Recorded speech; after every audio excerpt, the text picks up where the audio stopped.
தேவனுக்கே மகிமை உண்டாகட்டும். ஆண்டவராய் இயேசு கிறிஸ்துவின் நாமத்தினால் உங்கள் யாவருக்கும் என் அன்பின் வாழ்த்துக்கள்.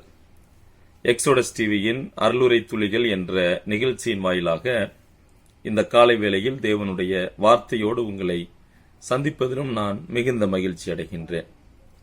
இன்றைய காலை தியானத்திற்காக ஆரம்ப நாட்களில், அதாவது முதலாவது நூற்றாண்டுகளில் வேதத்தில் இருந்ததான சில திருச்சபைகளினுடைய அந்த திருச்சபைகளும் அந்த சபைகளில் இருந்ததான விசுவாசிகள் எப்படிப்பட்டவர்களாக இருந்தார்கள் என்பதையும், இன்றைக்கு நாம் எவ்வாறு இருக்கிறோம் என்பதையும் ஒப்பிட்டு ஒரு சில வேத பகுதிகளை காண்பித்து உங்களோடு நான் பகிர்ந்து கொள்ள விரும்புகின்றேன். சரி, இப்ப ஆரம்ப நாட்கள், அதாவது முதலாவது நூற்றாண்டில் பல திருச்சபைகள் இருந்தன. உதாரணமா சில பட்டணங்களில் அப்போஸ்தலனாகிய பவுல் மற்ற அப்போஸ்தலர்கள் ஊழியத்திற்காக அவர்கள் செல்லுகிறார்கள், தேவனுடைய சுவிசேஷத்தை பிரசங்கிக்கிறார்கள், அநேகர் ரட்சிக்கப்படுகிறார்கள். இப்படியாக ஆவியானவரின் உதவியோடு சபை உருவாக்கம் அடைந்ததையும் பெருக்கம் அடைந்ததையும் நாம் காணலாம். இதெல்லாம் புதிய ஏற்பாடு முழுவதும், அதாவது அப்போஸ்தலருடைய நடவடிக்கையிலிருந்து நாம் காண முடியும். சரி, சில சபைகள் மற்றும் அந்த சபைகளில் இருந்த விசுவாசிகளுடைய வாழ்வு எப்படிப்பட்டதாக இருந்தது என்பதை நான் சுட்டி காண்பிக்க விரும்புகின்றேன். முதலாவது எருசலேம் திருச்சபை. இந்த எருசலேம் திருச்சபையை குறித்து நாம் அப்போஸ்தலர் 2ஆம் அதிகாரத்தில் நாம் வாசிக்கிறோம். அந்த வசனத்தை, ஒரே ஒரு வசனத்தை நான் வாசிக்க விரும்புகின்றேன். அப்போஸ்தலர் 2:42. அவர்கள் அப்போஸ்தலருடைய உபதேசத்திலும் அந்நியோன்யத்திலும் அப்பம் பிட்குதலிலும் ஜெபம் பண்ணுதலிலும் உறுதியாய் தரித்திருந்தார்கள். சரி, இந்த பகுதி 41 ஆரம்பமாகிறது. அதற்கு முன்பதாக பேதுரு அவர்களிடம் சுவிசேஷத்தை அவர் பிரசங்கம் செய்கிறார். அப்படி அந்த சுவிசேஷத்தை கேட்டபோது தங்கள் இருதயத்திலே குத்தப்பட்டவர்களாகி நாங்கள் என்ன செய்ய வேண்டும் என்று கேட்கிறார்கள். அவர்கள் மனம் திரும்ப வேண்டும். அவர்கள் மனம் திரும்பி ஞானஸ்நானம் பெற்று சபையிலே சேர்த்துக் கொள்ளப்பட்டார்கள்.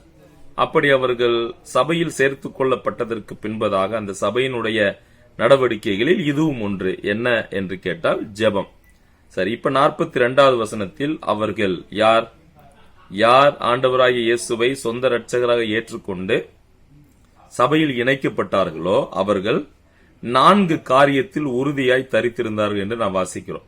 சரி, இப்ப நான் ஒரே ஒரு காரியத்தை மட்டும் உங்களிடத்தில் சொல்ல விரும்புகின்றேன். அவ முதல் திருச்சபை எருசலேம் திருச்சபை. இந்த எருசலேம் திருச்சபையில் இருந்ததான விசுவாசிகள் ஜெபத்திற்கு முக்கியத்துவம் கொடுத்தார்கள்.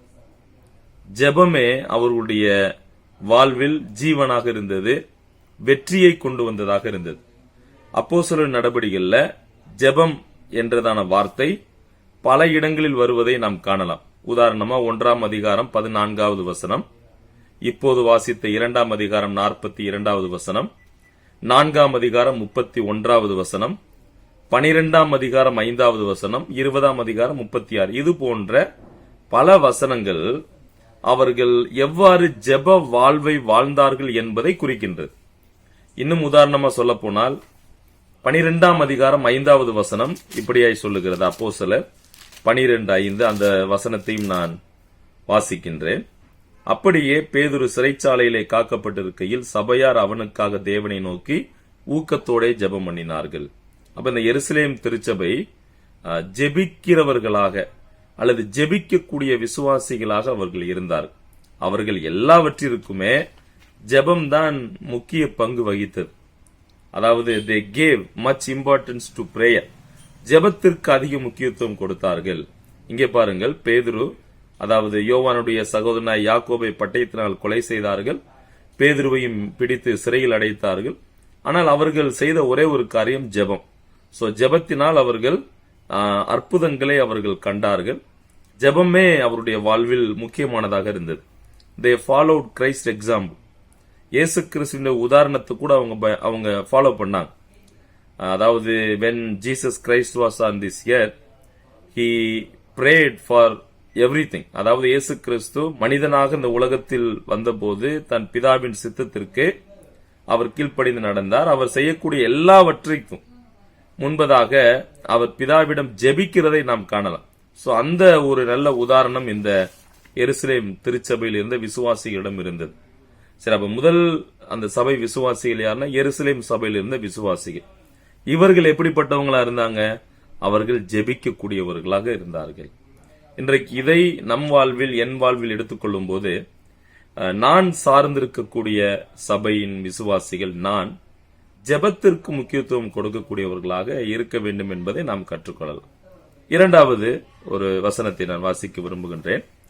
அப்போஸ்தலர் 17 அதிகாரம் 10 மற்றும் 11வது வசனம். அப்போஸ்தலர் 17 11வது வசனத்தை வாசிக்கின்றேன். அந்த பட்டணத்தார் மனோவாஞ்சையாய் வசனத்தை ஏற்றுக்கொண்டு காரியங்கள் இப்படியாய் இருக்கிறதா என்று தினந்தோறும் வேத வாக்கியங்களை ஆராய்ந்து பார்த்ததினால் தெசலோனிக்கேயில் உள்ளவர்களை பார்க்கலும் நற்குணசாலிகளாக இருந்தார்கள். இங்கே பெராயா என்று சொல்லக்கூடிய இடத்தில் இருந்த திருச்சபையார். இந்த சபையில் இருந்த விசுவாசிகள் என்ன செய்தார்கள்? எப்படிப்பட்டவர்களாக இருந்தார்கள் என்று கேட்டால், they searched the scriptures, அதாவது வேத வாக்கியங்களை ஆராய்ந்து பார்த்தார்கள். எவ்வாறு? நம்ம யோவான் 5:39 வாசிக்கிறோம்.